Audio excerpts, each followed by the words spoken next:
So in the wake of Donald Trump meeting with Vladimir Putin to solve the war in Ukraine, everyone's immediate reaction was, don't offer Putin Alaska, don't offer him anything in Alaska, don't offer him a bag of Lay's chips, don't offer this nigga Doritos, don't offer him Gatorade, don't offer him anything in Alaska.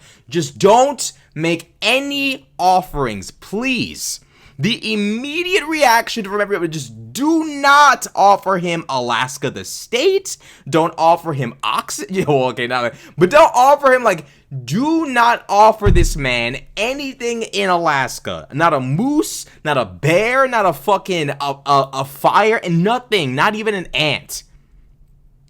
Trump, in typical fashion, is now rumored to have been willing to offer Vladimir Putin natural resources in Alaska. Anyone who thinks this deal has anything to do with bringing about true peace in Ukraine is an idiot. This is more than likely a business deal between Donald Trump and Vladimir Putin. Trump reportedly offering Putin natural resources off of Alaska sparks fury. A report that dickhead Donald Trump is preparing to offer Russian President Vladimir Putin economic incentives to encourage him to end the war in Ukraine, including opening up access to natural resources off Alaska's coast, has sparked anger online. The Daily Telegraph reported that Treasury Secretary Scott Bessent is exploring the economic trade-offs the U.S. can make with Russia in order to facilitate a ceasefire and peace agreement. These include giving Putin access to the rare earth minerals in the Ukrainian territories Moscow partially occupies, as well as opportunities to tap into the natural resources in the Bering Strait between Alaska and Russia's eastern coast. Why it matters. Trump's America First policy has seen him strike mineral deals with Ukraine and Kazakhstan. While the Telegraph report has not been verified, and there are few details, the prospect of opening up resources near Alaska to Putin would bolster Russia's strategic interests in the Arctic region. What to know? Trump will meet Putin at Joint Base Elmendorf-Richardson in Anchorage, Alaska on Friday, as the U.S. leader hopes for a breakthrough in the 3.5-year war following previous negotiations involving his envoy Steve Witkoff and the Russian president's rejection of a U.S. ceasefire proposal.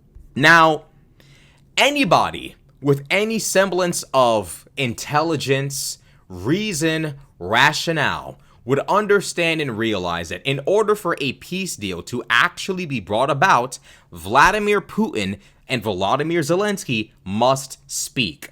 Donald Trump cannot in any way, shape, or form unilaterally decide what goes on.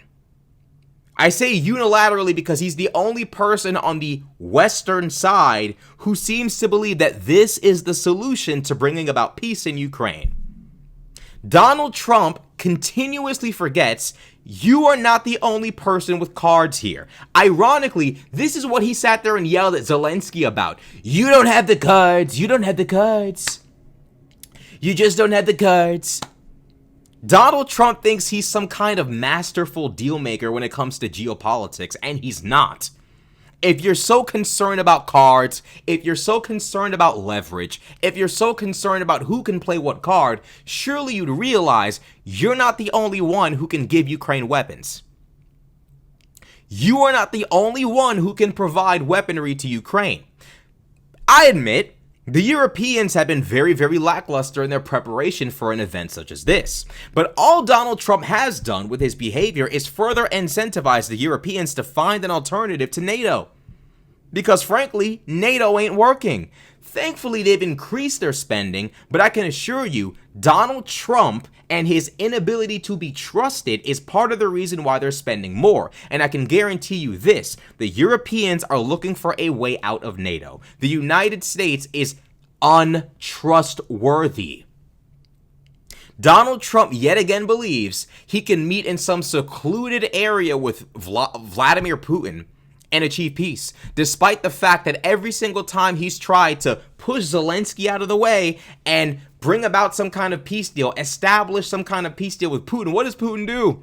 Putin blows up hospitals. Putin blows up schools. Putin blows up cities. Putin kills people. He kills children. Putin does this right after signing deals with Trump, creating deals with Trump. He embarrasses and humiliates. Honestly, it's looking quite Illuminati to me.